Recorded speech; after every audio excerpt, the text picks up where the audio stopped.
नमस्कार दोस्तों, यदि जीवन में आप सफल होना चाहते हैं तो फिर आपको यह कहानी समझनी पड़ेगी। मैं एक बात दावे से कहता हूं कि यदि आपने आज की इस कहानी को समझ लिया तो फिर दुनिया की कोई ताकत आपको आपकी जिंदगी बदलने से नहीं रोक सकती। कहानी क्या है सुनते हैं। एक राजा था दोस्तों, उसे पशु पक्षियों से बहुत प्यार था। वह हमेशा पशु पक्षियों के बीच में रहना पसंद करता था। एक बार की बात है, एक दूसरे राज्य के राजा जो उससे बहुत प्रेम करते थे उससे मिलने आए और उन्होंने गिफ्ट में राजा को 2 छोटी छोटे बाज दिए। जी हाँ, बाज पक्षी जैसा कि आप जानते हैं ये बड़े होते हैं तो बहुत ही खूबसूरत लगते हैं और सबसे बड़ी खासियत होती है कि ये आसमान में ऊंचाई तक उड़ने की क्षमता रखते हैं।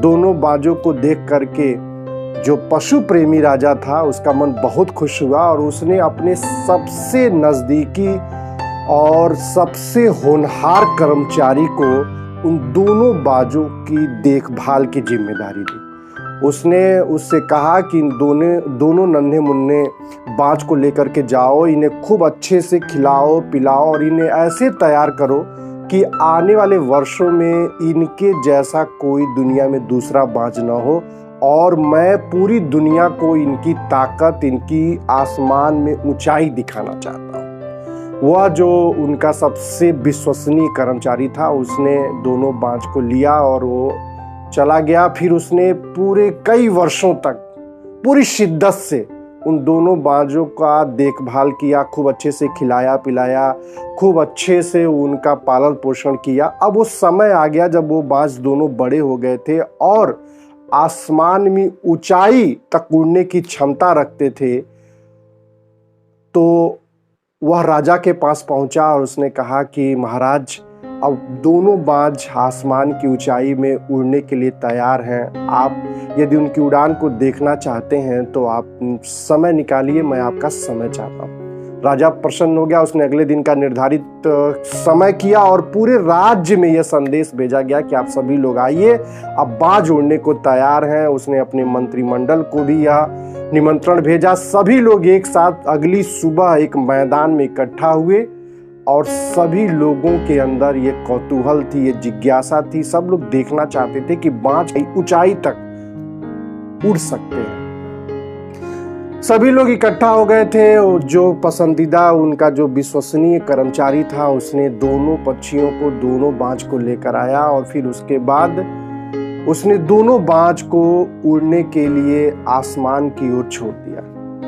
देखते ही देखते एक बाज ऊंचाई को प्राप्त करने लगा, ऊंचा ऊंचा और ऊंचा उड़ने लगा। लेकिन उसी में जो दूसरा बाज था दोस्तों, वह कुछ दूर उड़ने के बाद एक पेड़ जो मैदान में स्थित था उसकी टहनी पर आकर बैठ गया। दोबारा प्रयास किया गया, तिबारा प्रयास किया गया, कई बार प्रयास किया गया, कई दिनों तक प्रयास किया गया, लेकिन एक बाज उड़ता था लेकिन दूसरा बाज वही हरकत बार बार दोहराता था। कुछ ऊंचाई तक उड़ता था, फिर आकर के वह एक जो पेड़ मैदान में था उसकी शाखा पर आकर बैठ जाता था।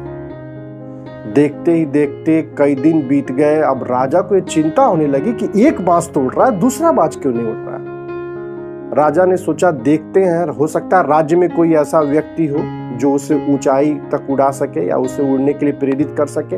उसने पूरे राज्य में संदेश भिजवाया कि जो भी व्यक्ति दूसरे बाज को भी उड़ा देगा, उड़ने को प्रेरित कर देगा, उसे 1000 सोने की मुद्राएं इनाम में दी जाएंगी।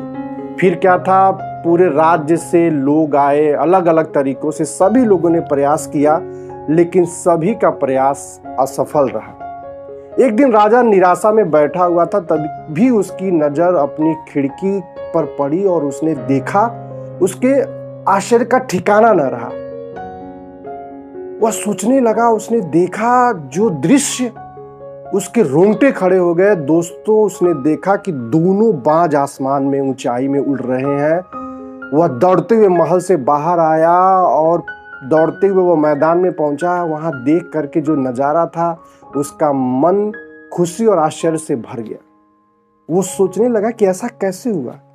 वहां जो उसका कर्मचारी मौजूद था उसने पूछा कि यह किसने किया। उसने इशारा करते हुए बताया कि ये जो बुजुर्ग दादा यहाँ आए हुए हैं, इन्होंने यह कारनामा कर दिखाया है कि यह बाज भी उड़ने लगा। राजा ने सबसे पहले उस बूढ़े व्यक्ति को इनाम दिया और पूछा कि आपने ये कैसे कर दिखाया, जब सारे राज्य के धुरंधर फेल हो गए, असफल हो गए, हम सभी लोगों ने प्रयास करके देख लिया लेकिन यह बाज उड़ने को तैयार ही नहीं था। ऐसा आपने क्या किया कि यह बाज उड़ने लगा? दोस्तों, उस बूढ़े व्यक्ति ने बताया कि महाराज, जब भी बाज को उड़ाया जा रहा था, मैं बार बार देख रहा था कि वो एक पेड़ की शाखा पर आकर बैठ जा रहा है। मैंने क्या किया, उस शाखा को काट दिया। अब उस बाज को बैठने के लिए कोई शाखा नहीं बची, कोई ऐसा जगह नहीं बचा जो वो आकर के उस पर बैठ सकता था।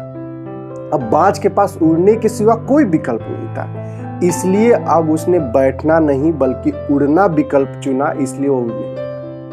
राजा के साथ साथ वहां मौजूद सभी लोगों को यह बात समझ में आ गई थी कि जब तक हम अपने कंफर्ट जोन में रहेंगे, जब तक हम अपनी आराम तलबी को नहीं छोड़ेंगे, जब तक हम अपने आलसपन को नहीं छोड़ेंगे, तब तक हम सफलता की ऊंचाई को नहीं प्राप्त कर सकते। इसलिए मेरे प्यारे दोस्तों, आपको भी अपनी आराम की टहनी, आराम की शाखा छोड़नी पड़ेगी। यदि आप भी सफलता की ऊंचाई का उड़ान उड़ना चाहते हैं तो आपको भी अपने कंफर्ट जोन से बाहर निकलना पड़ेगा। और हमारी सबसे बड़ी कमजोरी हमारा कंफर्ट जोन होता है।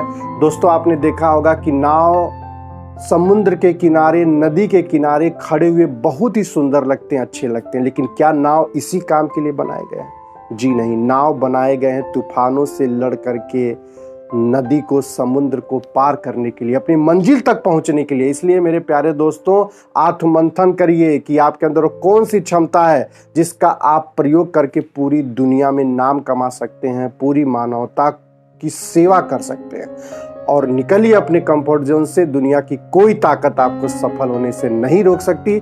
यह कहानी आपको कैसी लगी मुझे कमेंट करके बताइएगा, और यदि यह कहानी आपको अच्छी लगी हो तो ज़्यादा से ज़्यादा लोगों तक जरूर पहुंचाइएगा। तो मिलते हैं अगले वीडियो में, तब तक के लिए मुझे इजाजत दीजिए।